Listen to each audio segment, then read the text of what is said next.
The smoke alarm in apartment Trois had been chirping for 3 days straight, but Maya Torres couldn't afford the 9-volt battery it needed to shut up.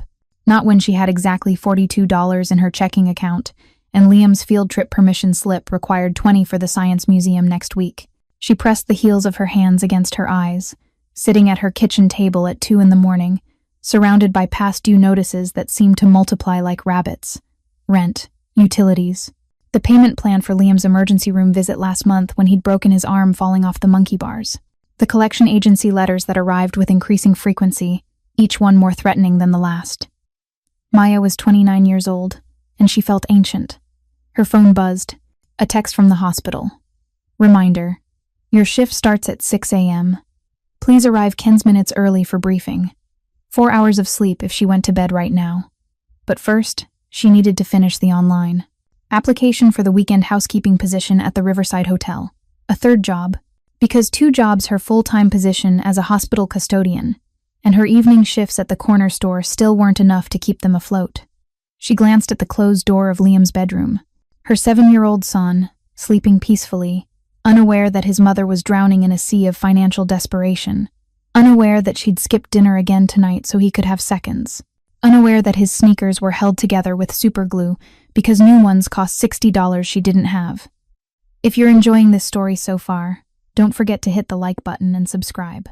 Drop a comment telling me where in the world you're watching from. I love hearing from you.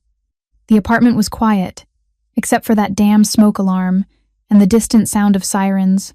Always sirens in this neighborhood. Maya had grown up here, in the Southside projects where hope went to die and dreams were luxuries for people with better zip codes. She'd fought so hard to give Liam something better, but lately it felt like she was fighting a losing battle. Her ex-husband's face flashed through her mind. Marcus. Charming, irresponsible Marcus, who'd promised her the world and delivered nothing but disappointment and debt before disappearing 18 months ago. No child support. No forwarding address. Just gone, like he'd never been a father at all. Maya pushed away from the table, her body aching with the kind of bone-deep exhaustion that sleep never quite fixed. She needed to try anyway. 4 hours was better than nothing. She was halfway to her bedroom when she heard it. A sound that didn't belong. Not sirens this time. Closer. Right outside her building. Shouting. Then a crash of breaking glass. Maya moved to the window, pulling back the thin curtain just enough to peer down at the street 3 stories below. What she saw made her blood run cold. Fire. Not just a trash can fire or a car burning. Those were almost routine in this neighborhood. This was different. Massive. Consuming. Orange flames clawed at the night sky from the abandoned warehouse across the street, the one that had been empty for years, a hulking corpse of brick and broken windows that the city kept promising to demolish. Except it wasn't abandoned tonight. Through the smoke and flames, Maya could see movement, people inside, shadows against the hellish orange glow, trapped on the upper floors. Her nursing instinct, the one that had driven her to become a certified nursing assistant before financial reality, forced her into custodial work, kicked in immediately.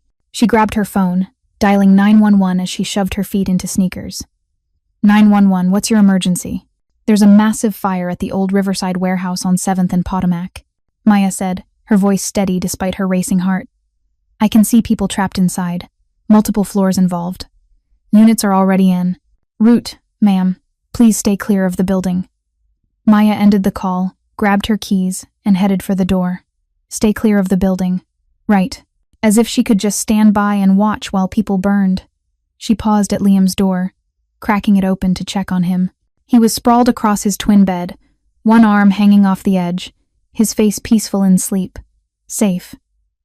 I'll be right back, baby, she whispered, though he couldn't hear her. Mommy has to help someone. The hallway smelled like stale cigarettes and mildew. Maya took the stairs 2 at a time, her heart hammering against her ribs. Through the building's front door, across the cracked sidewalk, into the street where the heat from the fire hit her like a physical force, even from 50 feet away. The warehouse was fully engulfed now, flames pouring from every window on the ground floor. But on the second floor, through a window not yet consumed, she could see him clearly. A child. Small, maybe 8 or 9 years old, pressed against the glass, his mouth open in a scream. Maya couldn't hear over the roar of the fire.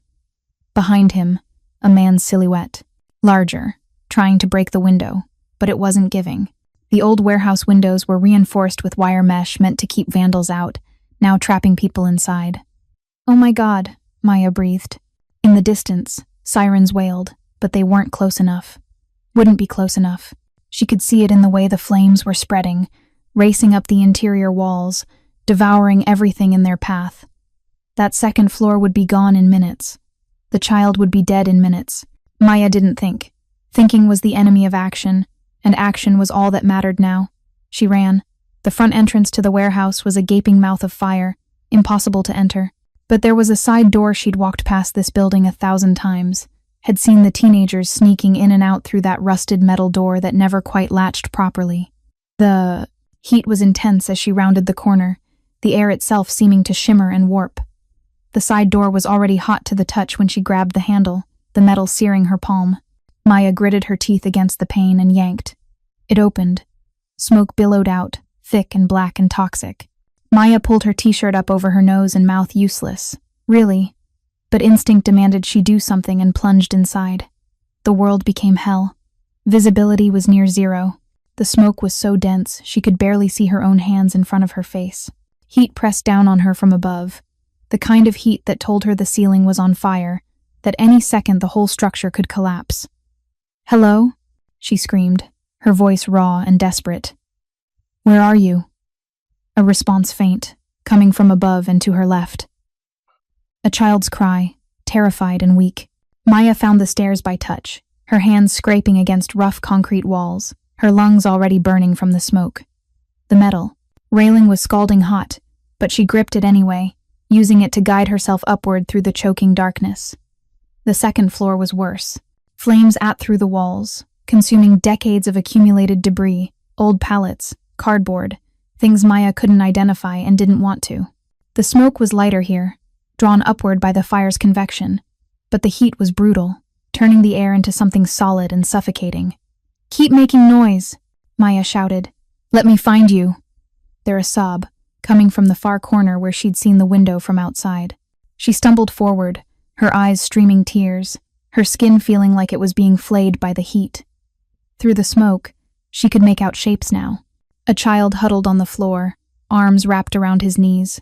And standing over him, a man in an expensive suit that was torn and soot-stained, his face streaked with ash, his eyes wild with panic and rage and desperate fear.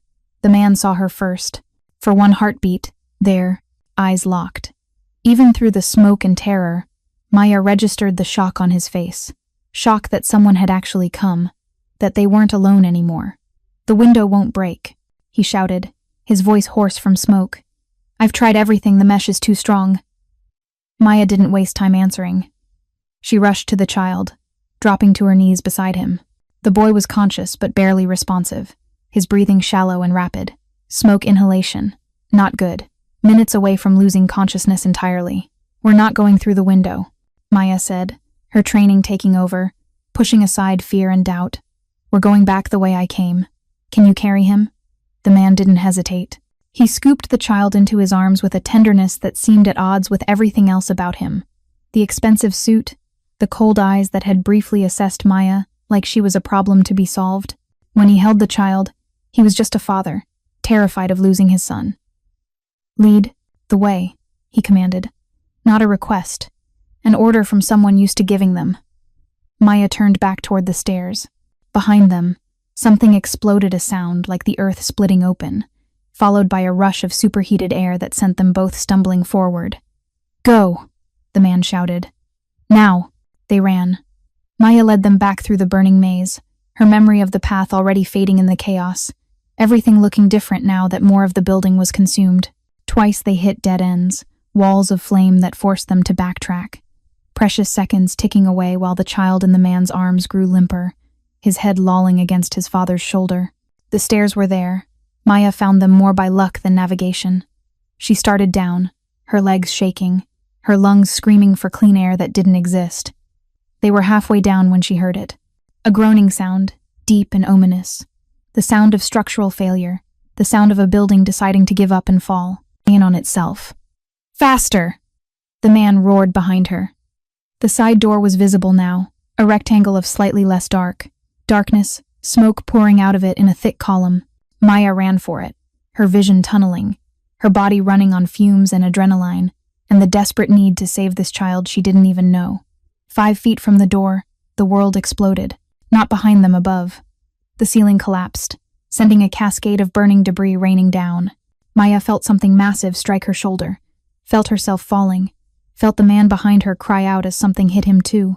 Then they were tumbling, all 3 of them, out through the side door and into the blessed, cool night air. Maya hit the pavement hard.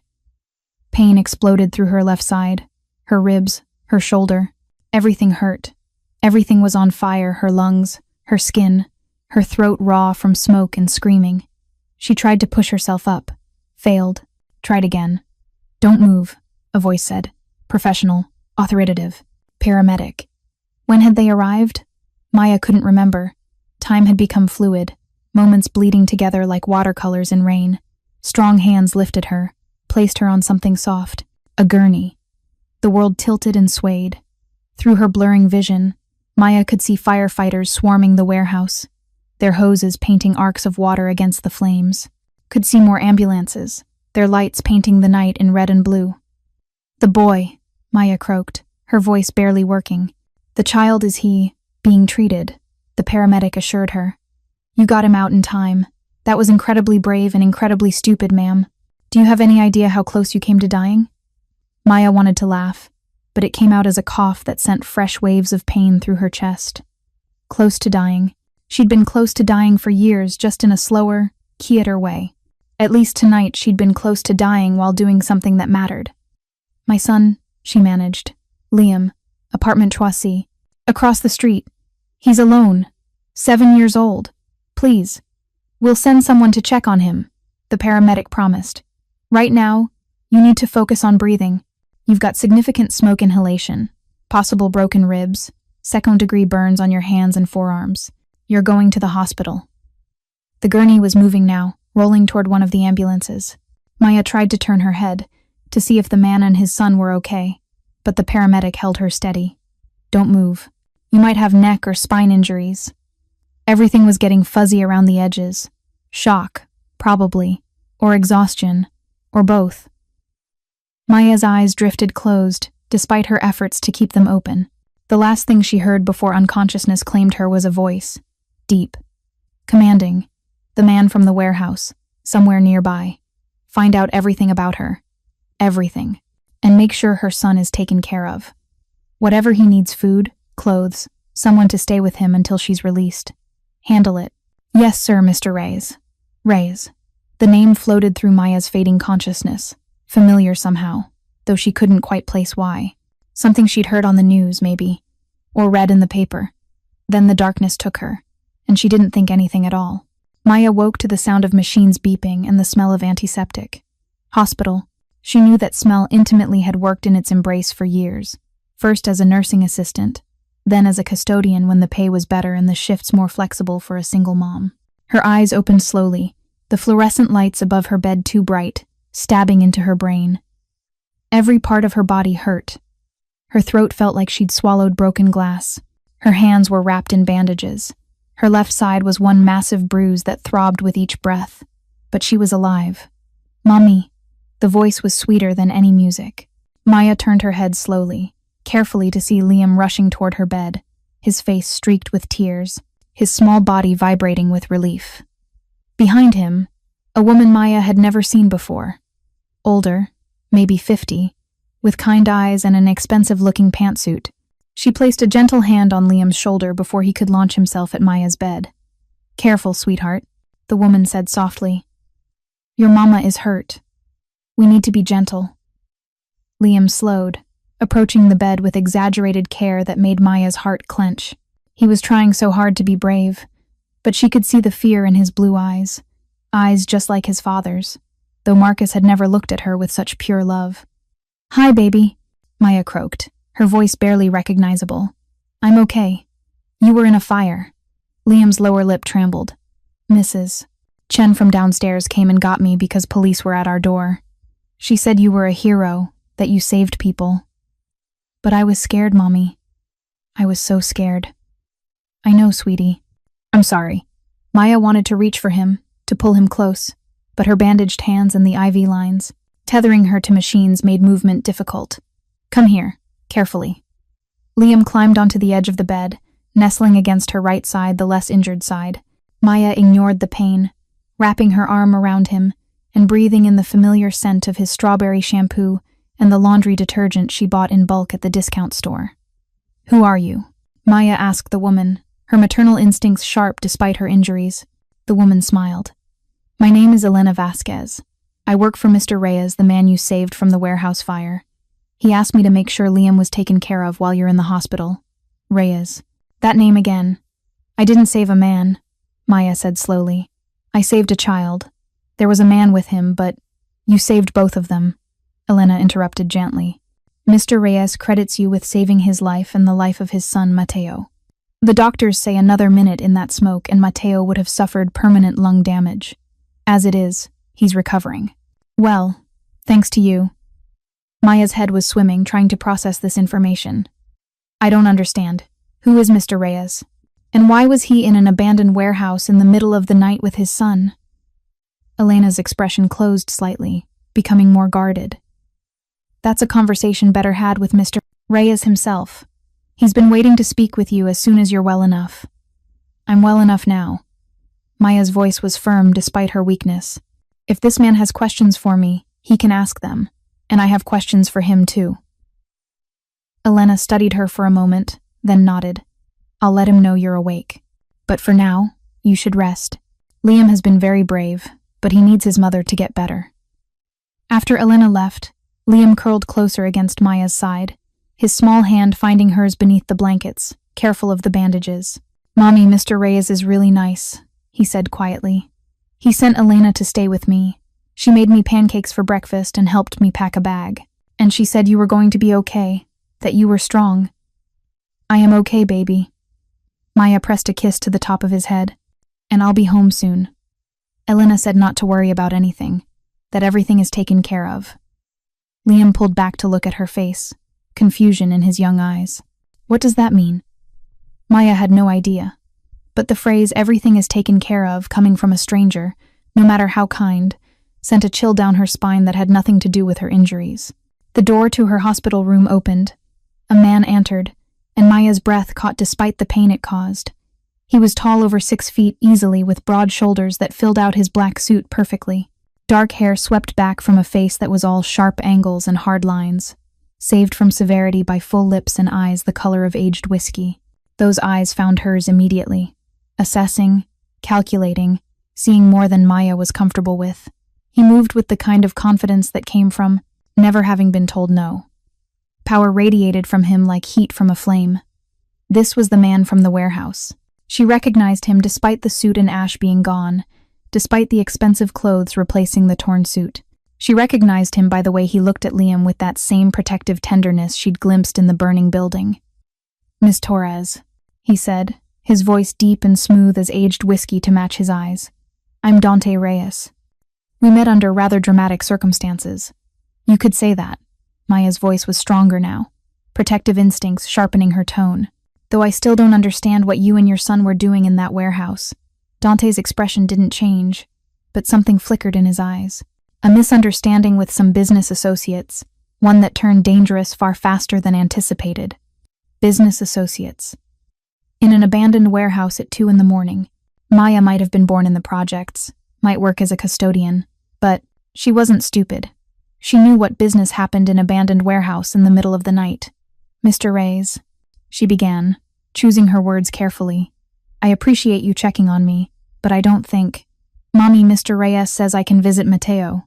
Liam interrupted, his earlier fear replaced by excitement. "He said Mateo is just a year older than me and likes dinosaurs too. Can I, Mommy? Please?" Maya looked at her son's hopeful face, then at Dante Reyes's carefully neutral expression. "Liam, baby, why don't you go find Elena?" Dante suggested, his voice gentler than when he'd addressed Maya. "I believe she mentioned something about the cafeteria having chocolate chip cookies." Liam's eyes lit up a luxury they rarely afforded. He looked to Maya for permission, and she nodded, needing to have this conversation without little ears present. After Liam bounded out of the room with the resilience of childhood, silence fell, Dante moved closer to Maya's bed, pulling up a chair. With unhurried precision, he sat, and suddenly he was at eye level with her, those whiskey eyes boring into hers. "You ran into a burning building to save strangers," he said quietly. No hesitation. No thought for your own safety. Why? Because there was a child, Maya answered simply. What else would I have done? Most people would have called 911 and waited for professionals. I did call 911, but they weren't going to get there in time. Maya held his gaze, refusing to be intimidated despite the power rolling off him in waves. Your son would have died, so I did what needed to be done. Something shifted in Dante's expression. Respect, maybe, or something deeper. You have no idea what you've done, he said softly. The debt I now owe you. I don't want your debt, Maya said flatly. I'm glad your son is okay. That's enough. It's not enough. Dante leaned forward, intensity radiating from him. Maya Torres, 29 years old, mother to Liam Torres, age 7. Hospital custodian at Mercy General, evening shifts at Garcia's corner store, divorced from Marcus Torres, whereabouts unknown, 18 months behind on child support, currently 3 months behind on rent, medical debt from Liam's broken arm, student loans from your nursing assistant certification that you're in default on. Maya's blood went cold. How do you... I make it my business to know about people who enter my life, Dante interrupted. Especially people who save what matters most to me. Your son is across the street from that warehouse alone at 2 a.m. while you work yourself to exhaustion at multiple jobs. You skip meals so he can eat. You hold together his shoes with glue because you can't afford new ones. Each word was a knife, exposing the private shame. Maya worked so hard to hide. That's none of your business, she said, her voice shaking with anger and humiliation. It became my business the moment you ran into that fire. Dante's voice was iron, beneath velvet. You saved my son's life. You saved my life. That creates an obligation. And I always honor my obligations. I don't want your money, Maya said through gritted teeth. Everyone wants money, Dante replied, not unkindly. But that's not what I'm offering. Not just money, anyway. Maya's heart hammered. Then what? Dante sat back, studying her with those calculating eyes. Security. For you and Liam. A chance to stop drowning in debt and desperation. A future where you don't have to choose between your son's field trip and your own meals. It sounded too good to be true, which meant it definitely was. In exchange for what? Maya demanded. What do you want from me? The question hung in the air between them. Dante's expression was unreadable, but Maya saw the flash of something in his eyes. Something that made her pulse quicken for reasons that had nothing to do with fear. Right now, he said finally. Nothing. You rest. You heal. You spend time with your son. Everything else can wait. He stood, smoothing his already immaculate suit. Your hospital bills have been handled. I've also taken care of your rent, your current through the end of the year. Liam's field trip money has been provided, along with new shoes and a winter coat since I noticed his current one has a broken zipper. Maya stared at him, overwhelmed and furious and confused all at once. You can't just, I can, and I have. Dante moved toward the door, then paused, looking back. We'll talk more when you're released. Until then, Elena will stay with Liam. She's former FBI, excellent with children, and more than capable of keeping him safe and happy. Safe from what? Maya's voice was sharp. Mr. Reyes, what exactly happened in that warehouse? Dante was quiet for a long moment. When he spoke, his voice was cold with controlled fury. Someone tried to kill my son. They lured us there under false pretense, then set the fire to trap us. They underestimated how far I would go to save Mateo. And they didn't account for you. The words settled over Maya like a shroud. You're in danger, she whispered. Your son is in danger. And now, because I saved you, now you're under my protection, Dante finished. Which means no one will touch you or Liam. Ever. On that you have my word. He left before Maya could process what that protection might mean. What she'd actually gotten herself and her son into by running into that fire. The sound of the door closing echoed in the hospital room, final as a judge's gavel. Maya lay back against her pillows, her mind racing. Dante Reyes. The name was familiar now that she had time to think, to remember. She'd seen it in the news society pages about charitable donations, business sections about real estate development, and occasionally, Information buried in back pages, whispers of connections to organized crime that never quite stuck. She'd saved the life of a mafia boss's son. And now he considered her and Liam part of his world, whether she wanted to be or not. Through the window, Maya could see the smoke still rising from the warehouse across the street, black against the dawn sky. The fire department had contained it, but the building was a total loss. Another scar on a neighborhood full of them. Except this scar had changed everything. Her door opened again. Liam bounced in, chocolate smeared on his face, Elena following with an indulgent smile. "Mommy, Elena says we can stay in a hotel until you come home." Liam climbed back onto the bed. "A real hotel with room service and everything." Maya met Elena's eyes over Liam's head. The older woman's expression was kind but firm. This wasn't a request or an offer. It was what was happening, like it or not. "That sounds nice, baby," Maya managed, pulling her son close despite the pain. As Liam chattered about the hotel and Mateo and all the cookies he'd eaten, Maya stared at the smoke outside and wondered what price she would eventually have to pay for. Dante Reyes's protection, because nothing in life was free, especially not salvation. The hotel wasn't just nice, it was obscene. Maya stood in the marble-floored lobby of the Riverside Grand, the most expensive hotel in the city, the kind of place she'd only seen in magazines and felt completely, utterly out of place. She was still wearing the hospital-issued sweatpants and t-shirt they'd given her since her own clothes had been ruined by smoke and ash. Her hands were still bandaged. She probably smelled like antiseptic and smoke despite the sponge bath a nurse had given her before discharge. And here she was, walking through a lobby where a single night probably cost more than her monthly rent. "This way, Miss Torres," Elena said gently, guiding her and Liam toward a private elevator with a security guard stationed beside it. The guard nodded respectfully as they approached, pressing the button without being asked. Liam's hand was tight in Maya's as they stepped into the elevator. Her son's eyes were wide, taking in the crystal chandelier, the gilt mirrors, the polished marble that reflected their images like a still pond. "Mommy, this is like a castle," he whispered, as if speaking too loudly might break the spell. "It's definitely fancy," Maya agreed, trying to keep her voice steady despite the anxiety churning in her gut. The elevator rose smoothly. So smoothly Maya barely felt the movement. When the doors opened, they didn't reveal a hallway with multiple rooms. They opened directly into a penthouse suite. Maya's breath caught. Floor-to-ceiling windows overlooked the entire city, the morning sun painting the skyline in shades of gold. The living room was larger than her entire apartment, decorated in creams and golds with furniture that looked like it belonged in a museum. To the left, she could see a full kitchen with gleaming appliances. To the right, a hallway that presumably led to bedrooms. Holy, Maya caught herself before the curse word escaped. "This is where we're staying?" "Mr. Reyes wanted you to be comfortable," Elena said, as if this level of luxury was normal, expected. "There are 3 bedrooms. I've taken the smallest one. You and Liam can choose between the other 2, though I suspect Liam might enjoy the one with the view of the river."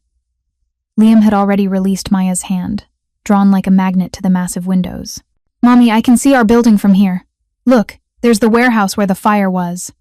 Maya moved to join him, her ribs protesting the movement. He was right. From this height, this angle, she could see their neighborhood spread out below, small, worn, struggling, and in the center of it, the charred skeleton of the warehouse, still smoking faintly in the morning light. Someone had tried to kill Dante Reyes and his son in that building. Someone had set a trap, expecting them both to die, and Maya had accidentally walked right into the middle of it. "Miss Torres?" Elena's voice pulled her from dark. "Thoughts. You should rest. The doctor said you need to take it easy for at least a week. Your lungs need time to heal, and those ribs are just bruised." Maya interrupted, though just bruised was doing a lot of work there. Every breath hurt. "I'm fine. I need to figure out how to get back to my apartment, how to get Liam back to school. Everything has been arranged," Elena said firmly but kindly. "Liam's school has been notified that he'll be absent for a few days due to a family situation. Your jobs have been informed of your medical leave. Your apartment is being cleaned, and any smoke damage repaired. Mr. Reyes has taken care of everything." There it was again, that phrase, taken care of everything. Maya sank onto the plush sofa before her shaking legs gave out. "He can't just take over my life like this. He's trying to help you," Elena said, sitting across from her. I know this feels overwhelming. I know you're not used to accepting help. But Mr. Reyes is a two-man who pays his debts, and he considers his debt to you substantial. I don't want to be in debt to a... Maya caught herself, glancing at Liam, who was still entranced by the view. She lowered her voice. To a man like him, I know who Dante Reyes is. What he is. Elena's expression didn't change. Do you? Or do you know what the newspapers say? What gossip claims? There's a difference between reputation and reality, Miss Torres. He told me someone tried to kill his son, Maya said flatly. That's not gossip. That's not reputation. That's dangerous reality. And now I'm in the middle of it. Which is exactly why you're here, in the safest building in the city, with security measures you can't see but that are very much present. Elena leaned forward slightly. Mr. Reyes would never forgive himself if something happened to you or Liam because of your connection to him. This isn't about control, Miss Torres. It's about protection. Protection. The word echoed in Maya's mind. She'd been protecting herself and Liam for so long, fighting every battle alone, that the concept of someone else taking on that burden felt foreign and slightly terrifying. For how long? Maya asked. How long am I supposed to stay here, living like this, accepting his charity? Until the threat is neutralized. Elena's voice was matter-of-fact. Mr. Reyes is handling the situation. Once he's certain you and Liam are safe, you're free to return to your life. Free to return. As if it would be that simple. As if she could just step back into her old life after this glimpse of something else. Something impossibly better. Mommy, come look. Liam called from the window. There are boats on the river. Can we go see them? Can we go outside? Maya started to stand, but Elena rose first.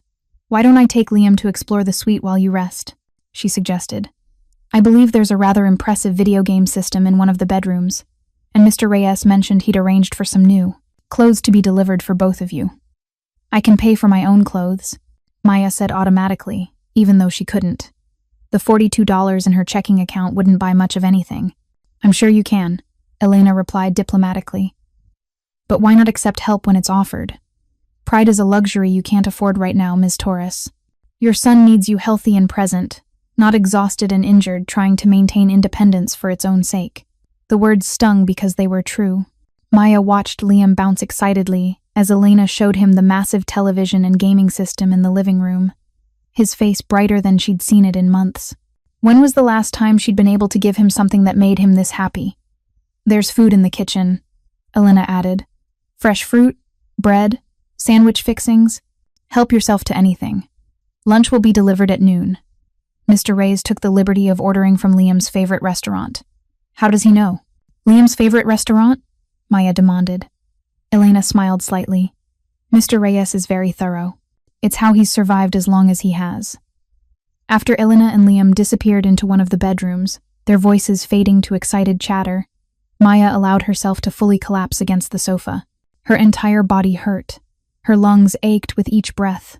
Her hands throbbed beneath their bandages. But worse than the physical pain was the psychological whiplash of the past 24 hours. Yesterday morning, she'd been scraping by, drowning in bills, worried about making rent.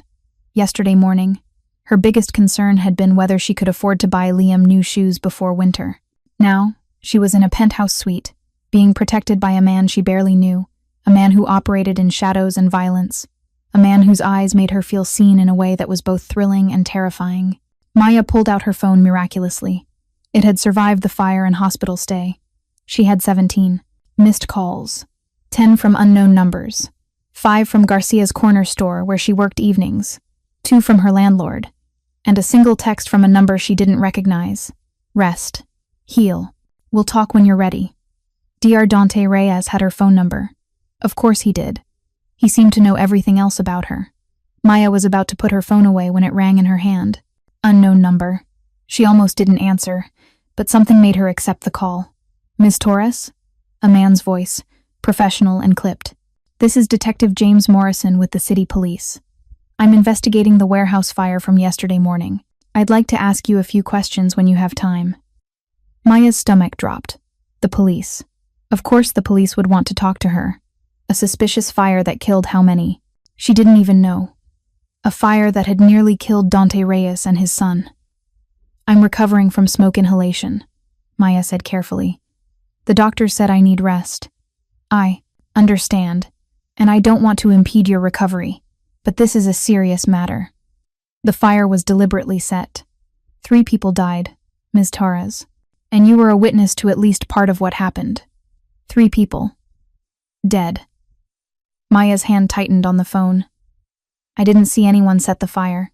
I just saw the flames and heard a child screaming. I went in to help. That's all." "But you encountered Dante Reyes and his son inside the building," Morrison pressed. "Can you tell me what they were doing there? Why Reyes was in an abandoned warehouse in the middle of the night with his 8-year-old son?" The question was a trap. Maya could sense it, even through her exhaustion and pain. Whatever she said could be used either against Dante or to pull her deeper into an investigation she wanted no part of. "You should ask Miss Raise those questions," Maya said. "I only met him for a few minutes in the middle of a burning building. I don't know anything about why he was there." "Miss Torres, Dante Reyes is a known associate of organized crime. He's been under investigation for years. If he's using his son in some way, if the child is in danger, the child was in danger from the fire," Maya interrupted, anger flaring. "The same fire I pulled him out of. The same fire that nearly killed me. If you want to investigate something, detective, investigate who set that fire. Because it wasn't Dante Reyes, and it wasn't his son." Silence on the other end of the line. Then, quietly, "How do you know it wasn't Reyes?" "Because I saw his face when he thought his son was going to die," Maya said, her voice rough with emotion and damaged vocal cords. "Whatever else Dante Reyes might be, he loves his child. He would never put him in that kind of danger deliberately. Love and criminal activity aren't mutually exclusive, Ms. Torres. I've seen plenty of fathers who loved their children but still put them at risk through their choices." Morrison paused. "I'm going to need you to come in for an official statement. Can you do that tomorrow?" Maya thought about Dante's promise of protection, about Elena's presence in the suite, about the security she couldn't see, but that was apparently very much present. "I'll call you when I'm feeling better," she said. "Right now, I need to focus on healing so I can take care of my son." She ended the call before Morrison could press further, her heart hammering against her bruised ribs. The penthouse suddenly felt less like a sanctuary and more like a cage. A gilded, beautiful cage, but a cage nonetheless. "Everything okay?" Elena appeared in the doorway, her expression knowing. "Was that Detective Morrison? How did you—" "Mr. Reyes expected the police would contact you. Morrison has been trying to build a case against him for years." Elena moved into the living room, her movements graceful despite her age. "What did you tell him?" "The truth. That I don't know anything." Maya met Elena's eyes. "Because I don't. I don't know why Dante was in that warehouse. I don't know who set the fire. I don't know anything except that I saw a child in danger and I helped." Elena nodded slowly. "That's exactly what you should keep saying. The less involved you are in Mr. Reyes' business, the safer you'll be." "But I am involved," Maya protested. "Just by being here, by accepting his help, I'm involved." "You're under his protection," Elena corrected. "That's different. Protection doesn't require knowledge or participation. It just requires that you allow him to keep you safe." Maya wanted to argue, but exhaustion was catching up with her. Her eyelids felt heavy, her body leaden. The adrenaline that had sustained her through the fire and hospital stay was finally crashing, leaving her hollow and aching. "There's a guest bedroom prepared for you," Elena said gently, reading her fatigue. "Liam is happily occupied with video games. Why don't you rest for a while? I'll wake you when lunch arrives." The bed in the guest room was massive, covered in what felt like clouds masquerading as blankets. Maya sank into it, her body sighing with relief despite the pain. Through the window, she could see the city stretching endlessly, and somewhere in that sprawl of concrete and glass, Dante Reyes was handling the situation. What did that mean? What did a man like him do to neutralize threats? Maya's last thought before sleep claimed her was of whiskey-colored eyes and a voice promising protection she hadn't asked for but desperately needed. If you're hooked on this story, make sure to subscribe and turn on notifications so you never miss an upload. Your support means everything, and helps me bring you more emotional stories like this one. Maya woke to the smell of food and the sound of Liam's laughter. She blinked groggily, disoriented by the unfamiliar room, the unfamiliar bed, the late afternoon sunlight slanting through floor-to-ceiling windows. For a moment, she forgot where she was, forgot everything that had happened. Then it all came rushing back. The fire, Dante, the hospital, this penthouse that was somehow now her temporary home. Maya forced herself out of bed, every muscle protesting. Her reflection in the bathroom mirror was startling pale, hollowed out, her dark hair tangled, her eyes shadowed with exhaustion that went deeper than one night's sleep could fix. But she was alive, and so was Liam. That was what mattered. In the living room, she found her son sitting at the dining table with Elena, a spread of food between them that looked like it came from a five-star restaurant. Liam was chattering away, animated and happy in a way Maya hadn't seen since before Marcus left. "Mommy!" He spotted her and jumped up. "You're awake. Elena said we should let you sleep, but I wanted to show you there's mac and cheese and chicken fingers, and even ice cream for dessert. Real ice cream, not the freezer-burned stuff from the corner store." Maya's throat tightened. The fact that her dozen's 7-year-old son was so excited about fresh food because it was a rarity in their normal life hurt more than any physical injury. "That sounds amazing, baby." She moved to join them, accepting the plate Elena prepared for her. "Did you thank Elena for taking care of you?" "About 100 times," Elena said with a warm smile. "He's been a perfect gentleman." They ate together, Liam filling the silence with stories about the video games he'd played, the boats he'd seen from the window, the way the bathroom had heated floors. "Heated floors, Mommy! Who knew that was even possible?" Maya tried to focus on her son's joy, rather than the guilt gnawing at her. This wasn't their life. This was borrowed. Temporary. Soon they'd be back in their tiny apartment with its broken smoke detector and sticky floors, and the constant anxiety of not having enough. Unless. The thought crept in unbidden. Unless this could be their life. Unless accepting Dante Reyes's help meant something more permanent than a few days in a hotel suite. But at what cost? The question was interrupted by the sound of the private elevator doors opening. Maya tensed instinctively, her body remembering danger even if her mind hadn't fully processed it yet. Dante Reyes stepped into the penthouse. He looked different in daylight, no longer covered in soot and ash. His black suit was immaculate, his dark hair perfectly styled. He moved with the same predatory grace she remembered from the hospital, but there was something else now, a barely contained energy that made the air feel charged. "Mr. Reyes." Elena greeted him, rising from the table. "We weren't expecting you until this evening." Plans changed. Dante's eyes found Maya's, holding her gaze with an intensity that made her pulse quicken. "I need to speak with Miss Torres, privately."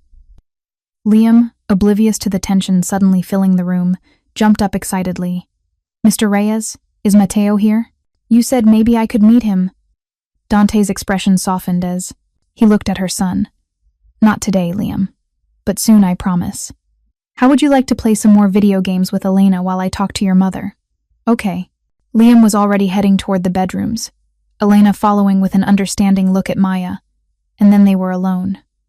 Dante moved to the windows, his back to her, his hands clasped behind him. Maya waited, her heart hammering, wondering what news he'd brought that required privacy. "Detective Morrison called you," Dante said. Not a question, a statement. "How did you—" Maya stopped. Of course he knew. He seemed to know everything. "Yes. He wants me to come in for a statement about the fire." "And what did you tell him?" "That I don't know anything, that I only saw the fire and helped get you and your son out." Maya's voice was steady despite her nerves. "Because it's true. I don't know anything about your business, or why you were there, or who set that fire." Dante turned to face her, and Maya saw something in his eyes that made her breath catch. Approval, respect, and underneath it, something darker, more complicated. "Morrison is trying to build a RICO case against me," Dante said matter-of-factly. "He's been investigating my family's operations for 3 years.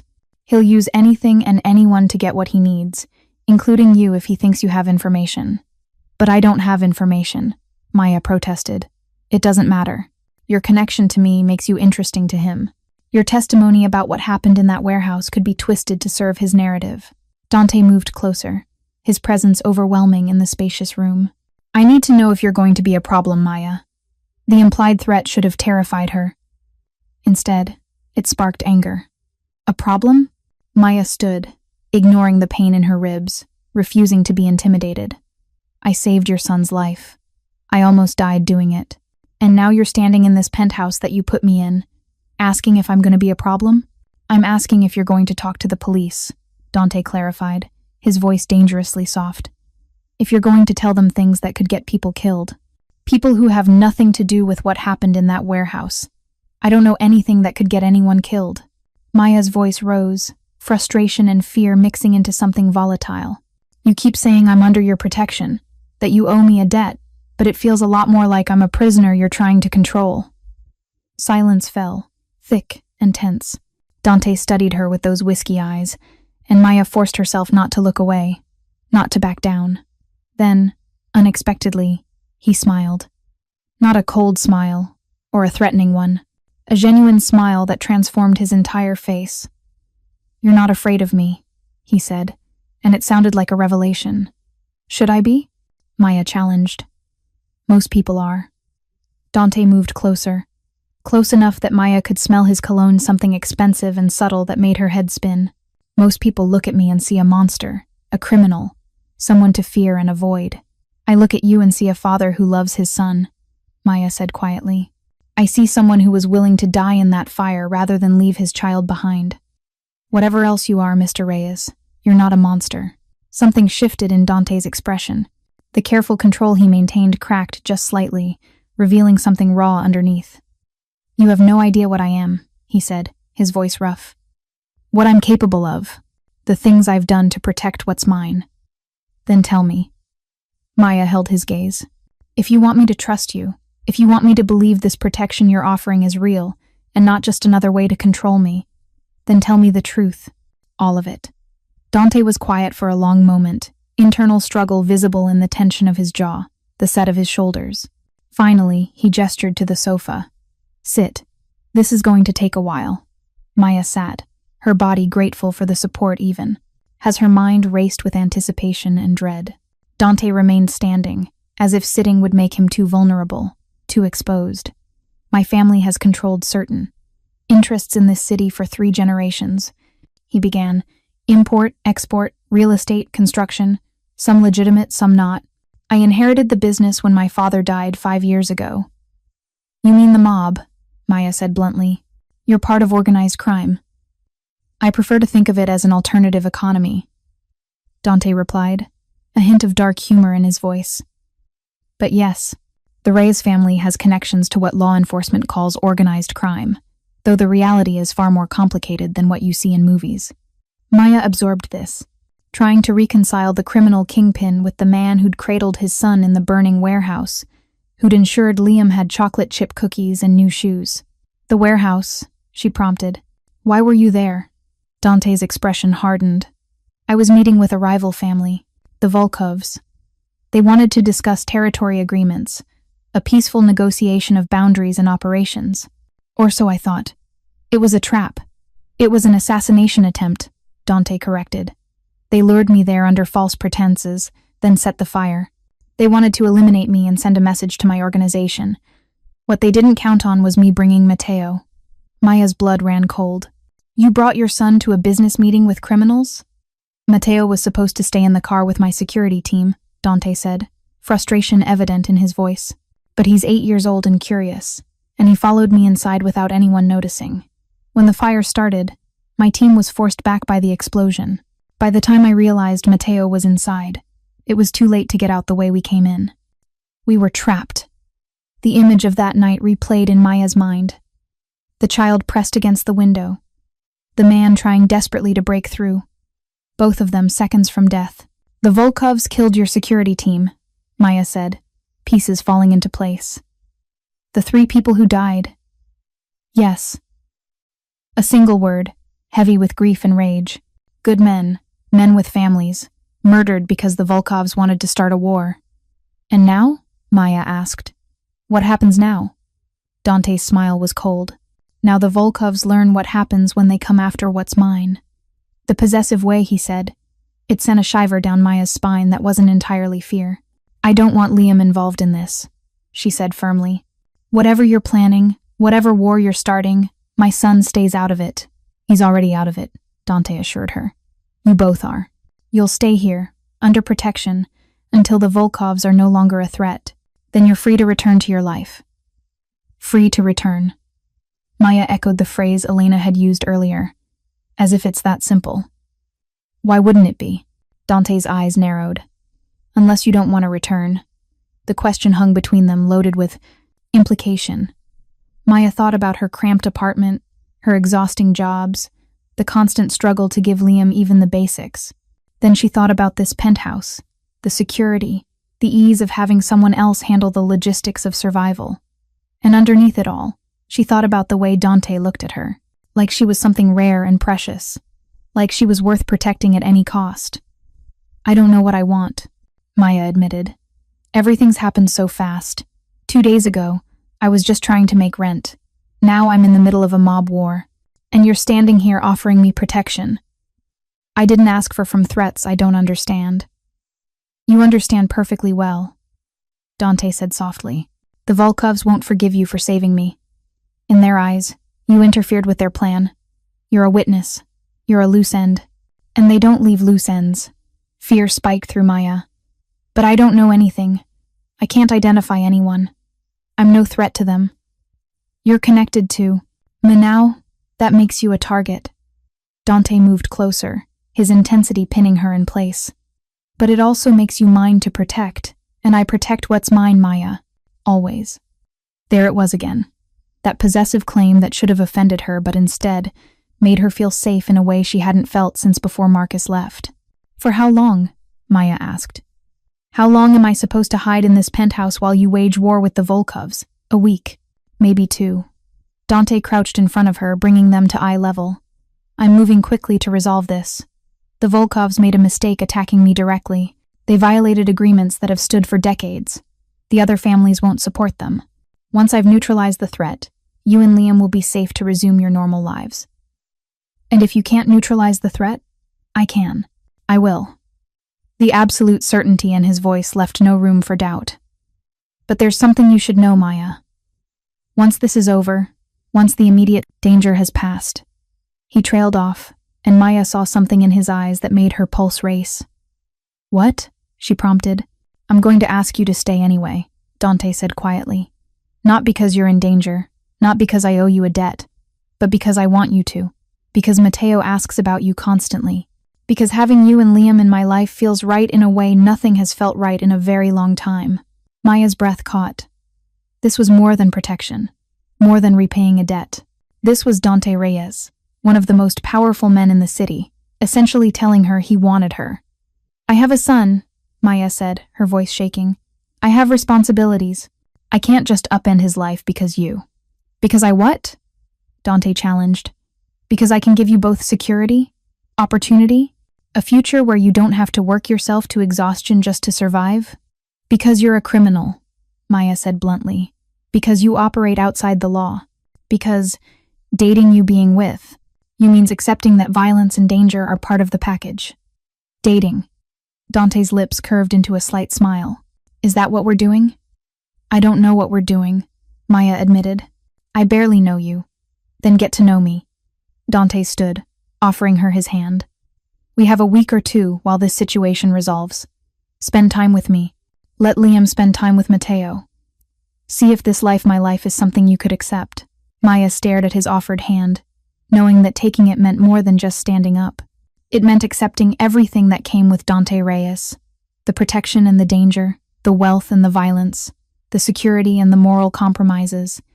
But it also meant not being alone anymore, not fighting every battle by herself, not wondering if she'd have enough money to feed her son or keep a roof over their heads. Slowly, Maya placed her hand in his. His fingers closed around hers, warm and strong, and surprisingly gentle. 1 week, she said. We'll try this for 1 week. But if at any point I feel like Liam is in danger, you're free to walk away, Dante finished. No questions, no pressure. I'll ensure you're both protected and set up somewhere safe, even if you choose to leave. It was more than Maya had expected, more grace than she'd imagined a man like him capable of offering. Okay, she said. 1 week. Dante's smile was triumphant and tender all at once. He lifted her hand to his lips, pressing a kiss to her knuckles that sent electricity racing up her arm. 1 week to convince you that you belong here," he said softly. "With me. I'll make it count." As he released her hand and moved toward the elevator, promising to return tomorrow with Mateo so the boys could finally meet, Maya realized she was in far more danger than the Volkovs posed. She was in danger of falling for a man she should run from, a man who could give her everything she'd ever wanted, at a price she might not be willing to pay. The elevator. Doors closed, taking Dante away, and Maya sank back onto the sofa, her hands still tingling from his kiss. 1 week. What could possibly happen in 1 week? 3 days into their trial week, Maya woke to the sound of children's laughter echoing through the penthouse. She blinked against the morning sunlight, momentarily disoriented before remembering where she was. The guest bedroom in Dante's penthouse. Day 3 of living in luxury she didn't deserve while hiding from threats she didn't fully understand. The laughter came again. Liam's bright giggle mixed with another child's voice. Mateo. Dante had brought his son over yesterday afternoon, and the two boys had bonded instantly over dinosaurs and video games, and a shared love of terrible knock-knock jokes. Maya forced herself out of bed, her body still protesting movement, though the pain was gradually easing. Her ribs were healing. Her hands, now free of bandages, showed pink new skin where the burns had been. In another week, there would be barely any physical evidence of the fire. But the emotional evidence was something else entirely. She found the boys in the living room, building an elaborate fortress out of couch cushions, while Elena supervised from the kitchen, preparing what smelled like fresh pancakes. Mateo Reyes was almost a carbon copy of his father, dark hair, serious eyes, the same intensity, even at 8 years old. But when he smiled, which he did often around Liam, his entire face transformed into pure boyish joy. "Mommy," Liam spotted her and waved enthusiastically. "Mateo says his dad is taking us to the aquarium today. The whole aquarium, just for us. Can we go, please?" Maya's eyes found Elena, who nodded confirmation. "Mr. Reyes arranged a private tour. Security has been coordinating all morning. It's completely safe." Safe. That word again. Maya was learning that safe in Dante's world meant something very different than it did in hers. It meant armed guards positioned at every resitional safe, entrance. It meant background checks on every employee who might come near them. It meant living in a bubble of protected luxury that felt increasingly surreal. "That sounds amazing, baby," Maya said, moving to ruffle Liam's hair. "Let me get dressed and we'll—" "Actually," a deep voice interrupted from the elevator entrance. Maya turned to find Dante stepping into the penthouse, looking unfairly attractive in dark jeans and a black sweater that somehow made him seem more dangerous than his usual suits. "I was hoping Maya might join me for breakfast while Elena takes the boys to the aquarium." The boys immediately erupted in protests. They wanted Maya to come too, wanted to show her the sharks and the dolphins and everything else. But Dante crouched down to their level, speaking quietly to both of them, in a way that had them nodding reluctantly within minutes. "Your mom needs adult time," Maya heard him say, "and I promise you'll tell her all about it later. Every single detail." After Elena had herded the excited boys out, along with what Maya was learning, was a standard security detail of 4 armed men, who somehow managed to be both intimidating and invisible. Silence settled over the penthouse. Dante moved to the kitchen, and Maya realized he was going to cook. "You cook?" she asked, surprised. "I'm full of surprises, Maya." He pulled ingredients from the refrigerator with practiced ease. "Omelets, okay? I make a mean Western." Maya settled onto a bar stool, watching him work. There was something intimate about seeing him in this domestic role, his sleeves rolled up, his movements efficient and sure. This was a different side of Dante Reyes than the controlled businessman or the dangerous criminal. This was just a man making breakfast. "You've been avoiding me," Dante said without looking up from the eggs he was whisking. "These past 3 days, you've made sure we're never alone." "I've been recovering," Maya protested weakly. "You've been hiding." Now I did look at her, those whiskey eyes seeing too much. "Why?" "Because being alone with you terrifies me," Maya thought. "Because every time you look at me like that, I forget all the reasons this is a bad idea. Because I'm trying to be smart," she said instead. "Because getting involved with you really involved would be complicated and probably stupid." "Probably," Dante agreed, returning his attention to the stove. "But when has that ever stopped anyone from wanting something?" "I'm not like you," Maya said quietly. "I don't take risks. I can't afford to." Every decision I make affects Liam. If I choose wrong, he's the one who pays the price. Dante plated 2 perfect omelets, adding fresh fruit and toast before sliding one across the counter to Maya. He took the stool beside her close enough that their shoulders almost touched, far enough to give her space if she needed it. "What if choosing me isn't the wrong choice?" he asked. "What if it's the best decision you could make for Face? Liam and yourself? How can it be?" Maya poked at her omelet, her appetite suddenly gone despite how delicious it looked. "You're involved in organized crime, Dante. People tried to kill you 3 days ago. Detective Morrison calls me every day asking questions I can't answer. This isn't a stable life. This isn't what I want for my son." "Isn't it?" Dante challenged gently. "Liam is happier than you've seen him in months. He's eating well, sleeping in a real bed, wearing clothes that fit properly. He's bonding with Mateo, learning things from Elena." He laughs again, Maya. "When was the last time you heard him laugh like that?" The words hit harder than any physical blow. Because Dante was right. Liam was thriving here. The constant anxiety that had marked his small face for the past year ever since Marcus left had eased. He was a child again, instead of a little boy trying to be brave for his struggling mother. "That's not fair," Maya whispered. "Fair doesn't matter. Reality does." Dante set down his fork, turning to face her fully. "I can give you both security. Not just physical safety, but financial stability. A future where you don't have to choose between rent and food, where Liam doesn't have to wear shoes held together with glue." "In exchange for what?" Maya met his gaze. "What do you really want from me, Dante?" He was quiet for a long moment, something intense and vulnerable flickering across his face. "Everything," he finally said. "I want you in my life. In Mateo's life. I want to come home to you. I want to watch our boys grow up together. I want to fall asleep next to you and wake up knowing you're safe." His hand covered hers on the counter. "I want you, Maya. All of you. Not as a debt to be repaid, but as a partner. As someone who chose to be here." Maya's breath caught. This was more than attraction, more than gratitude or obligation. This was Dante Reyes, one of the most powerful and dangerous men in the city, essentially proposing a life together after knowing her for less than a week. "That's insane," she said, but her voice lacked conviction. "You barely know me. I know you ran into a burning building to save a stranger's child. I know you work yourself to exhaustion to provide for your son. I know you're brave and stubborn and you see past what I am to who I could be." Dante's thumb traced circles on her hand. "I know that in 3 days, you've become more important to me than people I've known for years." "Dante, I'm not asking you to decide today," he interrupted. "I'm asking you to give us a real chance. Stop hiding behind logistics and fear. Spend time with me. Let me show you what our life could be." The elevator chimed before Maya could respond. Both of them turned as a tall, severe-looking woman in an expensive pantsuit stepped out, flanked by 2 men in suits that screamed, "Security." The woman's eyes swept the penthouse, taking in the breakfast scene with obvious disapproval before landing on Maya with barely concealed hostility. "Dante," the woman said, her voice cold and commanding. "We need to talk. Privately." Dante's expression hardened, his earlier vulnerability vanishing behind a mask of control. "Isabella, I wasn't expecting you until this evening." Plans change. The woman Isabella moved further into the penthouse with the confidence of someone who belonged there, especially when family business is being jeopardized by.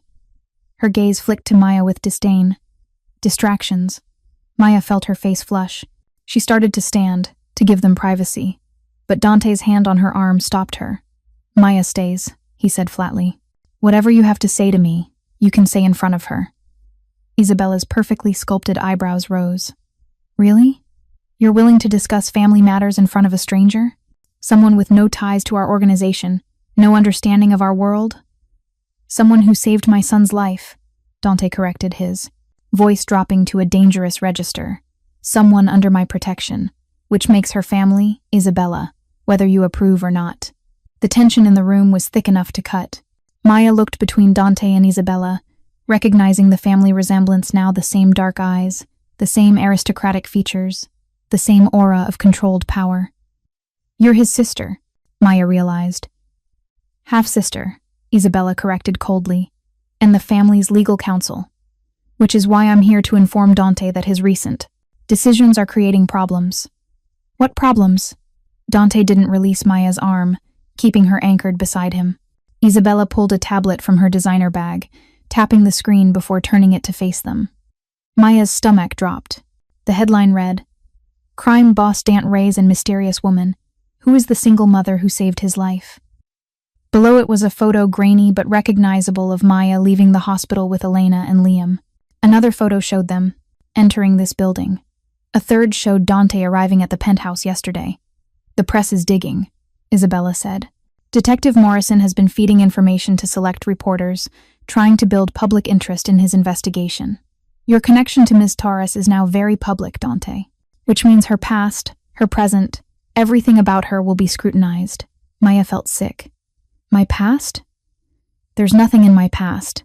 I'm nobody. Everyone is somebody when the media decides to care," Isabella replied, not unkindly. "Your ex-husband, for instance, Marcus Torres, currently living in Florida with his girlfriend, working under the table to avoid child support payments. How do you think he'll react when he discovers his ex-wife is connected to one of the wealthiest men in the state?" The implication was clear. Marcus would come crawling back, looking for money, potentially trying to leverage Liam for financial gain. "He has no legal rights," Maya said, her voice shaking. "He abandoned us." "Legal rights and physical presence are different things," Isabella countered. "And then there's the Volkov situation. Making Ms.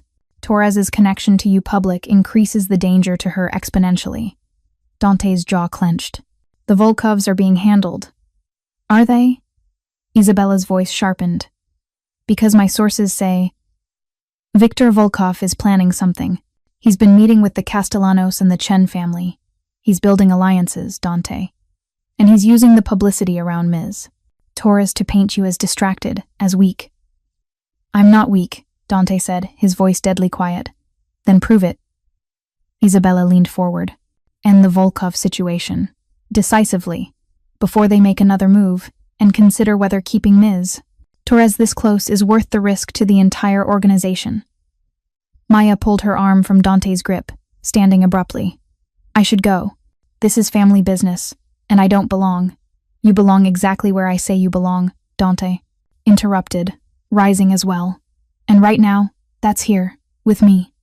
"Dante, don't be foolish," Isabella snapped. "This woman is a liability. She's connected to law enforcement investigations. She's media attention we don't need. And she has no understanding of our world or the responsibilities that come with it." "This woman has a name," Maya said, anger finally overriding fear. "And this woman is standing right here. So if you have something to say about me, Isabella, say it to my face." Isabella's expression shifted, surprise flickering across her cold features. Then, unexpectedly, she smiled a sharp, calculating smile that reminded Maya of a predator recognizing worthy prey. "You have spine," Isabella acknowledged. "That's something at least. But spine won't protect you when the Volkovs come. And they will come, Miss Torres. Because you're now the most obvious target to hurt my brother." The words landed like stones in Maya's stomach. Everything Dante had promised, protection, security, a future, suddenly felt like a beautiful lie. She wasn't safe here. Liam wasn't safe here. They were targets. "The boys will be back from the aquarium in 2 hours," Maya said quietly, looking at Dante. "When they return, Liam and I are leaving." "Maya, no." She held up a hand, stopping his protest. "You said I was free to walk away if I felt Liam was in danger." "Well, I feel it now. Your sister is right. Being connected to you makes us targets. I won't risk my son's life, not even for—" She trailed off, unable to finish the sentence. "Not even for you. Not even for this feeling growing between us. Not even for the life you're offering." Dante's expression was unreadable, but Maya saw something flash in his eyes. Pain, disappointment, and underneath it, resignation. As if he'd been expecting this all along. "If that's what you want," he said finally, his voice carefully neutral, "I'll arrange for a safe apartment. Somewhere the Volkovs can't find you. Security will be provided discreetly. Your bills will be handled. I don't want your money," Maya interrupted. "Too bad." Dante's voice hardened. "You saved my son. That debt doesn't disappear just because you're choosing to leave. You'll accept protection and financial support whether you like it or not." That's non-negotiable. Before Maya could argue, her phone rang. Unknown number. She almost didn't answer, but something made her accept the call. Maya Torres? A man's voice, unfamiliar and urgent. This is Dr. Patel from Mercy General Hospital. We have your mother here. Maya's blood turned to ice. My mother? What happened? Is she okay? She collapsed at work. Possible heart attack. She's stable now, but she's asking for you. Can you come to the hospital? Maya's mind raced. Her mother, Rosa Torres, worked as a janitor at a downtown office building. She was 53 years old with high blood pressure and diabetes she couldn't afford to properly manage. A heart attack wasn't. Surprising it was inevitable given the stress and lack of health care. I'll be there in 20 minutes, Maya said, already moving toward the bedroom to get dressed. She ended the call to find both Dante and Isabella watching her. My mother, Maya explained, her voice shaking. She's in the hospital. I have to go. I'll drive you, Dante said immediately. No, you have family business to handle. Maya gestured at Isabella. I'll take a cab. You'll take my car and driver, Dante corrected. And security. Non-negotiable, Maya. She wanted to argue, but fear for her mother overrode pride. Fine. But this doesn't change anything. When Liam gets back, we're leaving. Dante nodded once, his expression unreadable. We'll discuss it after you see your mother. Go. I'll make sure Liam is taken care of until you return. 20 minutes later, Maya was in the back of Dante's sleek black SUV, being driven to Mercy General by a silent professional, while 2 additional security vehicles followed at a discreet distance. She tried calling her mother's phone, but it went straight to voicemail. The hospital was chaos, as always overcrowded emergency room, overworked staff, the familiar smell of antiseptic and desperation that Maya knew intimately from her years working here. She rushed to the information desk, giving her mother's name, being directed to the cardiac unit on the 3rd floor. She was halfway to the elevators when someone grabbed her arm. Maya spun, instinctively defensive, to find Detective Morrison standing there, his expression grim. Miss Torres, we need to talk. My mother just had a heart attack, Maya said, trying to pull away. I don't have time. Your mother is fine, Morrison interrupted. She's resting comfortably. I've already checked. This will only take a few minutes. Something in his tone made Maya pause. How did you know I'd be here? Morrison's expression was unreadable. I'm a detective. It's my job to know things. Now, can we talk? Somewhere private? Against her better judgment, Maya allowed him to lead her to a small consultation room off the main hallway. Morrison closed the door behind them, and suddenly the space felt very small, very trapped. What do you want? Maya asked, crossing her arms defensively. I want to help you, Morrison said. Before you make a mistake you can't take back. I'm not making any mistakes.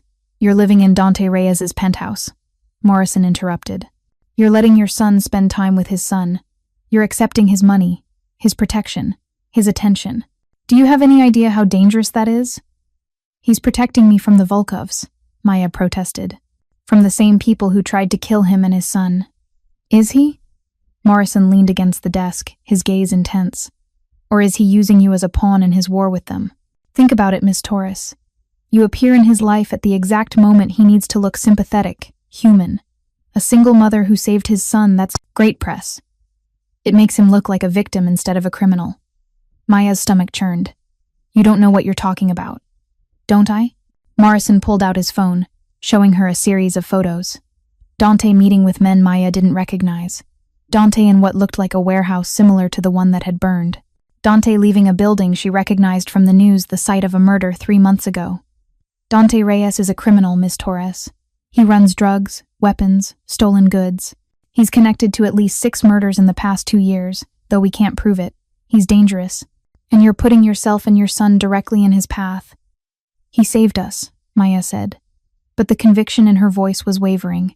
After the fire, he could have just left us alone. Instead, he's been helping. He's been controlling you, Morrison corrected. Paying your bills so you feel obligated. Keeping you close so you can't talk to law enforcement. Isolating you from your normal life. Ms. Torres, these are classic manipulation tactics. Maya wanted to argue, but Morrison's words echoed uncomfortably with her own doubts. Was Dante protecting her or controlling her?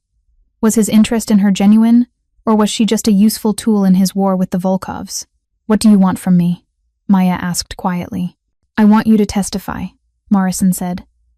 "About what you saw in that warehouse. About Dante's activities.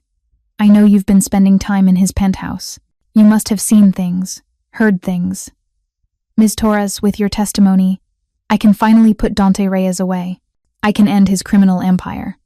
And if I refuse?" Morrison's expression hardened. "Then I can't protect you. And when the Volkovs come, and they will come, you and your son will be on your own." Before Maya could respond, the door burst open. One of Dante's security guards filled the doorway, his expression professionally neutral but his hand noticeably resting on his concealed weapon. "Ms.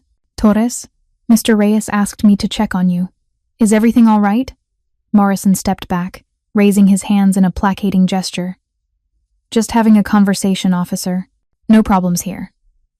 "I think our conversation is done," Maya said, moving toward the door.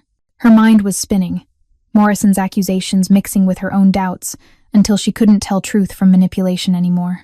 The security guard escorted her to her mother's room, his presence both comforting and suffocating. Maya felt like she was drowning, pulled in too many directions at once. Her mother was indeed resting comfortably, hooked up to monitors but conscious and alert. Rosa Torres's face lit up when Maya entered. "Mija," she said, her voice weak but warm. "They said you were coming. Where's Liam?" "With a friend," Maya said, taking her mother's hand. "Mama, what happened? Why didn't you tell me you were feeling bad?" "It was just a little chest pain," Rosa protested. "I didn't want to worry you. You have enough to deal with." "You had a heart attack," Maya said, fighting tears. "That's more than a little chest pain, Mama." They talked for a while, Rosa asking about Liam, Maya deflecting questions about where they'd been staying, and why she wasn't at work. Finally, her mother squeezed her hand and said quietly, "Something's different about you, Mija. You look scared. What's going on?" Maya almost laughed. What wasn't going on? She was living with a mob boss, hiding from assassins, being pressured by the police, and falling for a man she should be running from. "It's complicated, Mama." "Is it a man?" Rosa's eyes sharpened despite her weakness. "Please tell me you're not getting mixed up with another Marcus." "He's nothing like Marcus," Maya said before she could stop herself. "So there is a man." Rosa smiled slightly. "Is he good to you?" "To Liam?" Maya thought about Dante teaching Liam chess. About him making breakfast this morning. About the way he looked at her like she was something precious and worth protecting. "Yes," she admitted. "He's good to us. But Mama, he's complicated. Dangerous, maybe. And I don't know if being with him is smart or stupid." "Smart and stupid aren't the only options," Rosa said, her voice getting weaker. "Sometimes things are just scary. That doesn't make them wrong." Before Maya could respond, her mother's monitors began beeping urgently. Nurses rushed in, shouting medical jargon, pushing Maya back toward the door as they swarmed around Rosa's bed. "Mama!" Maya tried to push forward, but strong hands held her back. "Let them work," Dante's voice said from behind her. When had he arrived? Maya turned to find him standing there, his expression concerned but calm. "They'll take care of her." "You shouldn't be here," Maya said, but she was grateful he was. She leaned into him unconsciously, needing his strength when her own was failing. Dante's arms came around her, holding her steady as they watched through the doorway while the medical team worked on her mother. "She's going to be okay," he murmured into her hair. Rosa's strong, like her daughter. Minutes stretched into eternity before the monitors finally stabilized. The senior nurse came out, her expression cautiously optimistic. "She's stable again. Another minor episode, but we've got her on medication that should prevent further incidents. She'll need to stay for observation, probably 48 hours minimum. Cost isn't an issue," Dante said immediately. "Whatever she needs. Private room, best doctors, anything." The nurse's eyes widened slightly clearly. She recognized Dante Reyes. "Of course, Mr. Reyes. I'll make the arrangements." After the medical team dispersed, after Maya had been allowed back in to see her sleeping mother, she found Dante waiting in the hallway. The earlier tension from the penthouse seemed distant now, overshadowed by fear for her mother and exhaustion from too many emotional upheavals in too short a time. "Thank ever you," Maya said quietly. "For being here, For taking care of the bills. Your family is my responsibility now, Dante said simply. Rosa, Liam, you. I take care of what's mine, Maya. I'm not yours, Maya said. But the protest was automatic, lacking heat. Aren't you? Dante stepped closer, his hand cupping her face with a gentleness that made her throat tight. You can deny it all you want, but something's happening between us. Something real. I felt it in that burning warehouse, and I feel it every time I look at you. Morrison was here, Maya blurted out, needing to confront this. He told me you're manipulating me, that you're keeping me close to control me, not protect me, that I'm just a pawn in your war with the Volkovs. Dante's expression darkened. And you believe him? I don't know what to believe anymore. Maya's voice broke. Everything's happening so fast. A week ago, I was just trying to survive. Now I'm in the middle of mob wars and police investigations and you're terrified, Dante finished. Of the danger, yes. But more than that, you're terrified of this. He gestured between them. Of what you're feeling for me. Of how much you want to say yes to the life I'm offering. Maya wanted to deny it, but she couldn't. Because he was right. She was terrified. Not just of the external threats, but of the internal ones. Of falling for a man who lived in violence and shadows. Of choosing security over morality. Of wanting someone she shouldn't want. I can't do this, she whispered. I can't be what you need me to be, Dante. I'm just... Her phone rang, cutting her off. Elena's number. Maya answered with shaking hands. Maya, you need to come back to the penthouse right now. Elena's voice was tight with controlled panic. There's been a situation. Maya's blood ran cold. Liam? Is Liam okay? The boys are safe. But Maya, someone tried to get into the building. Security stopped them, but... Elena paused. It was your ex-husband, Marcus Torres. He's demanding to see you and Liam, and he's threatening to call the media if we don't let him up. Of course. Maya closed her eyes, feeling the world closing in from all sides. Of course Marcus would show up now, sensing opportunity, smelling money. I'm on my way, she said, ending the call. She looked at Dante, seeing her own reflection in his eyes, a woman drowning in circumstances beyond her control, reaching for a lifeline that might pull her under instead of saving her. Take me home, she said, then realized her slip. To the penthouse. Take me back to the penthouse. Dante's smile was slight but significant. Home. You called it home. It's not. Maya started, then stopped. Because despite everything, despite the fear and doubt and danger, the penthouse had started to feel more like home than her cramped apartment ever had. Because Dante had started to feel like someone she could lean on instead of someone she had to face alone. Let's go deal. With your ex-husband, Dante said, his voice taking on a cold edge that reminded Maya exactly who she was dealing with. Then we'll finish this conversation. All of it. No more running, Maya. No more hiding from what's happening between us.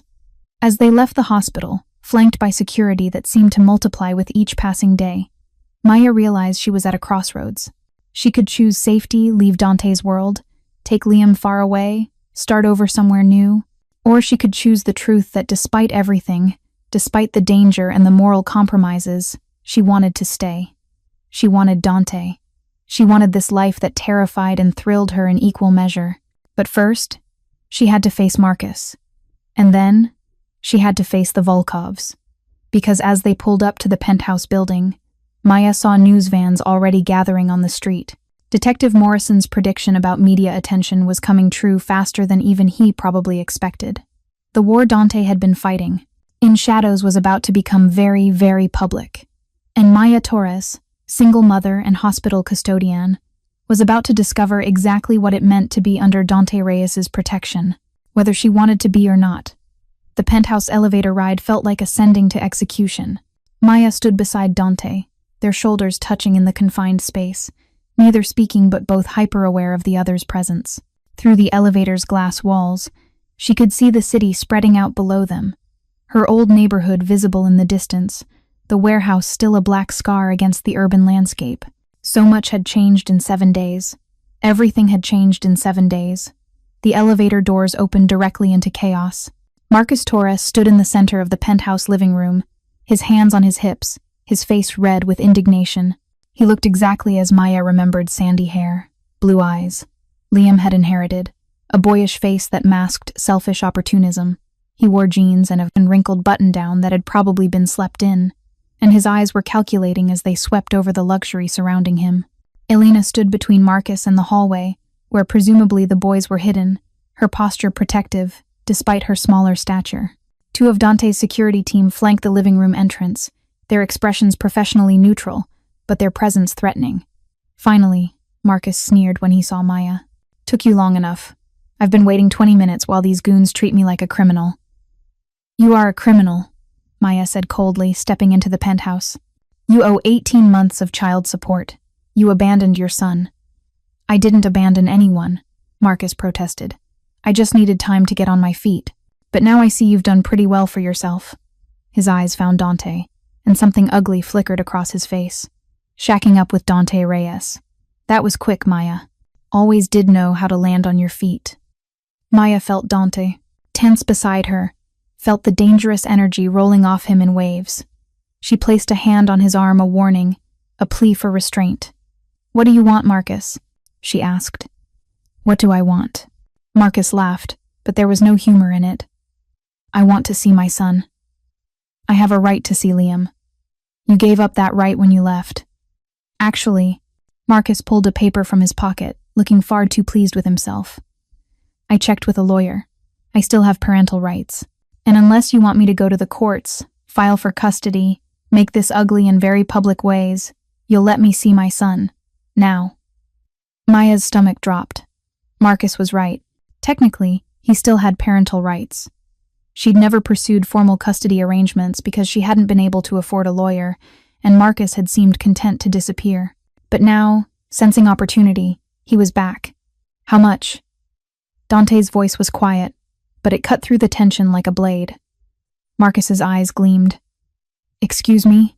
How much money will make you disappear?" Dante stepped forward, his presence overwhelming in the suddenly smaller feeling space. "Name your price to sign away your parental rights permanently." Dante. "No," Maya started, but Marcus was already speaking. "500,000, he said quickly. Too quickly. This was what he'd come for. Not Liam. Never Liam. Just money. 500,000 and I sign whatever papers you want. Liam can be all yours, well, Maya's. Or yours and Maya's. Whatever weird arrangement you've got going." Maya felt sick. Her son's father was putting a price tag on him. $500,000 to walk away from his own child. "Done," Dante said. "Elena, call my lawyers. Draw up the paperwork. Marcus signs today, gets his money tomorrow once everything's filed with the courts." "Wait," Marcus blinked, clearly not expecting such immediate agreement. "I mean, maybe 500,000 isn't enough. Given the circumstances, given who you are, the price was 500,000. Dante interrupted, his voice dropping to something dangerous. "That's what you asked for. That's what you'll get. If you try to renegotiate now, the offer drops to 0, and you deal with my lawyers instead. They're very good at finding reasons to terminate parental rights.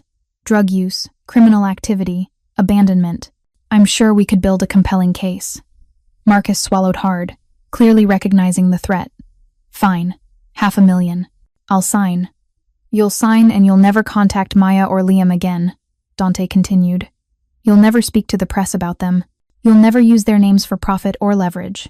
If you violate any of these conditions, you'll return the money plus interest, and I'll personally ensure you regret every second of your greed. Are we clear?" The cold authority in Dante's voice made even Maya shiver.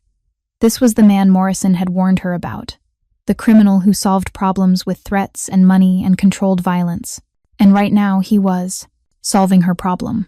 "Clear," Marcus muttered, his earlier bravado evaporating under Dante's intensity.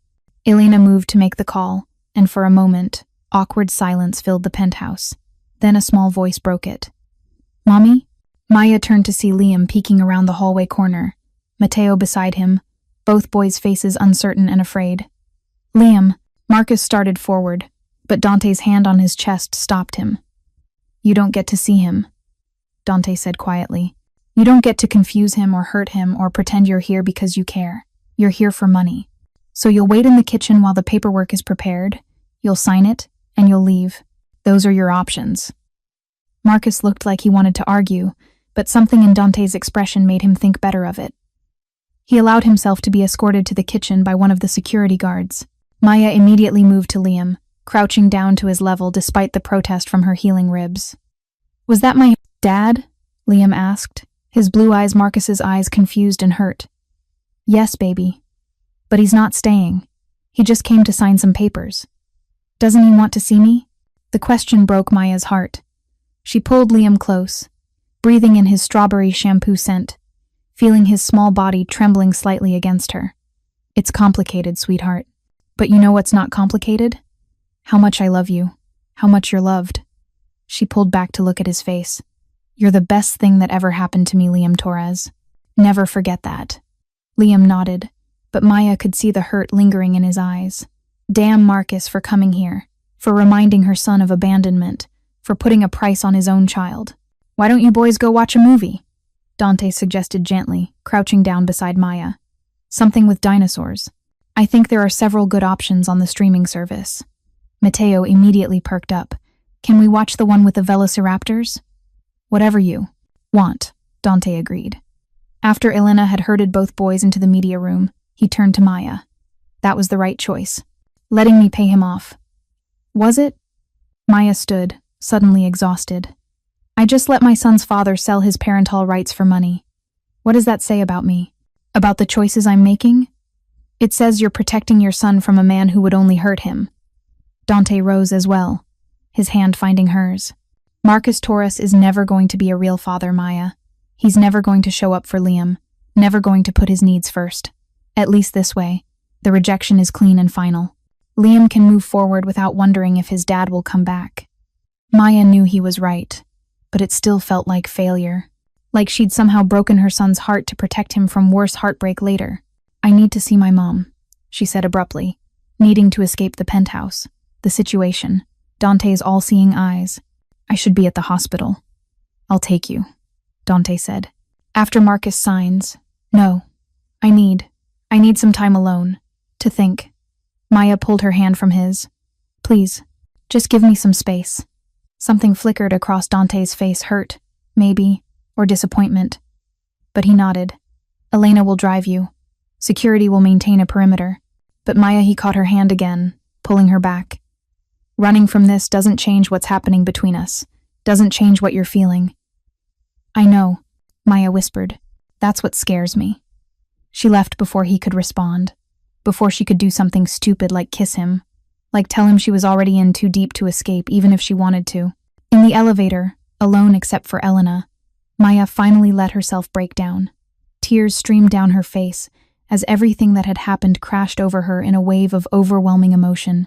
Her mother's heart attack, Marcus's return, the media gathering outside, Morrison's warnings, Isabella's threats, and underneath it all, her growing feelings for a man who could give her everything she'd ever wanted at a price she wasn't sure she could pay. "He cares about you," Elena said quietly as the elevator descended. "I've known Dante for 8 years, since he inherited the family business. I've never seen him like this with anyone.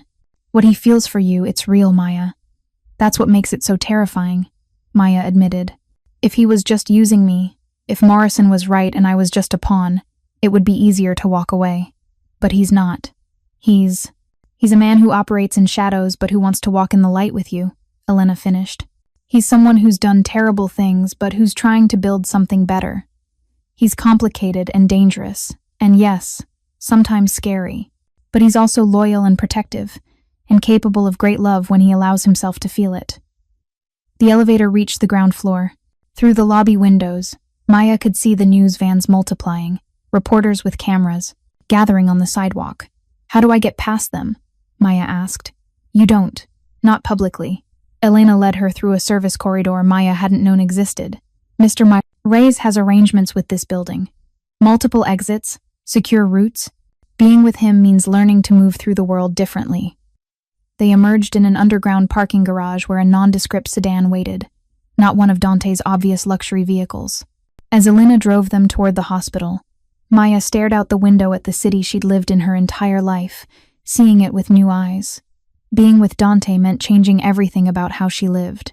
It meant security and luxury, yes, but it also meant surveillance and threats. It meant teaching Liam to check for danger. It meant accepting that violence was sometimes the answer to problems.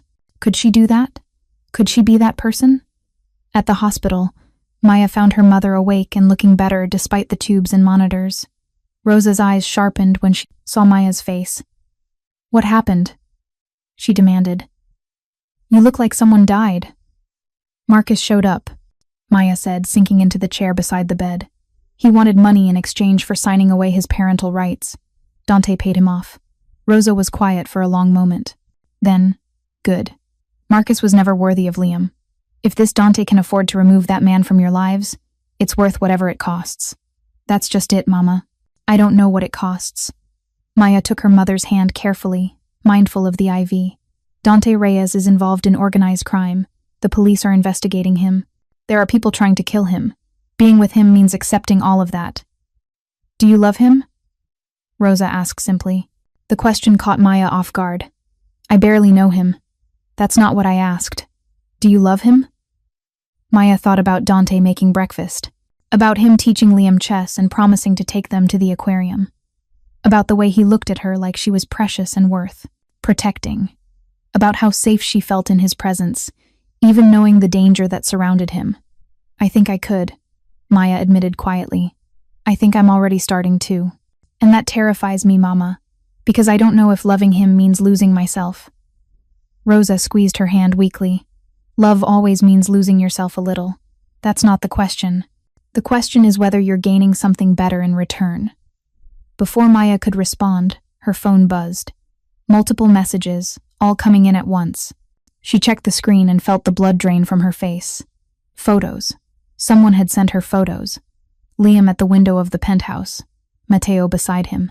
The angle of the shot suggested they'd been taken from a building across the street, with a telephoto lens. And underneath the photos, a message from an unknown number. "Beautiful boys. Would be a shame if something happened to them. Tell Dante Reyes the Volkovs send their regards." Maya's hands shook so badly she almost dropped. The phone. The Volkovs had found them, had taken pictures of her son, were threatening Liam and Mateo. "Mama, I have to go," Maya said, standing abruptly. "I have to get back to Liam." "Go," Rosa urged. "Protect your baby." Maya ran from the hospital room, Elena already on her phone calling Dante, alerting security, setting in motion whatever protocols existed for this exact scenario. In the car, speeding back toward the penthouse, Maya finally understood. There was no walking away from Dante Reyes. The Volkovs had made sure of that. By threatening Liam, they'd ensured that Maya's only option was to stay under Dante's protection. She was trapped, not by Dante's manipulation or control, but by circumstances beyond anyone's control. And somehow, that made everything clearer. If she was trapped anyway, if there was no safe path back to her old life, then she might as well choose the trap that came with love and security, instead of the one that left her alone and vulnerable. She might as well choose Dante. The penthouse was in lockdown when they arrived. Security had tripled, armed men positioned at every entrance, on every floor. Dante met her in the private elevator, his expression murderous. "They threatened the boys," he said. Not a question. He'd clearly seen the photos. "The Volkovs are escalating. What do we do?" Maya asked, allowing him to pull her close, needing his strength. "We end this." Dante's voice was cold with controlled fury. "Tonight. I've called a meeting with the other families. The Volkovs violated every code we have by threatening children. They'll be isolated, cut off from support, and then I'll handle them personally." "Handle them," Maya repeated, understanding what he meant. "You're going to kill them." "Yes." Dante didn't sugarcoat it. "Viktor Volkov and anyone who helped him plan this. I'm going to eliminate the threat to my son, to Liam, to you, permanently." Maya should have been horrified, should have protested, argued, begged him not to become a murderer for her sake. Instead, she pulled his face down to hers and kissed him. It was a kiss full of fear and anger and desperate need. A kiss that said everything words couldn't. "I choose you. I'm terrified. I trust you anyway. Protect us." When they finally pulled apart, both breathing hard, Dante rested his forehead against hers. "Stay with me," he murmured. "Not just tonight, or this week. Stay. Build a life with me. Let me protect you and Liam. Let me love you the way you deserve to be loved." "Okay." Maya whispered. Okay. It was surrender and victory all at once, the end of her old life, and the beginning of something new and terrifying, and somehow exactly right. Outside, the city glittered with 1,000 lights, beautiful and dangerous like everything in Dante's world, and Maya Torres, single mother and survivor, chose to step fully into that world, whatever the cost. Because sometimes the scariest choice was also the right one. Sometimes love meant accepting a danger. And sometimes the person who saved you wasn't the hero you expected, but the one you needed. If you're enjoying this story so far, don't forget to hit the like button and subscribe. Drop a comment telling me where in the world you're watching from. I love hearing from you,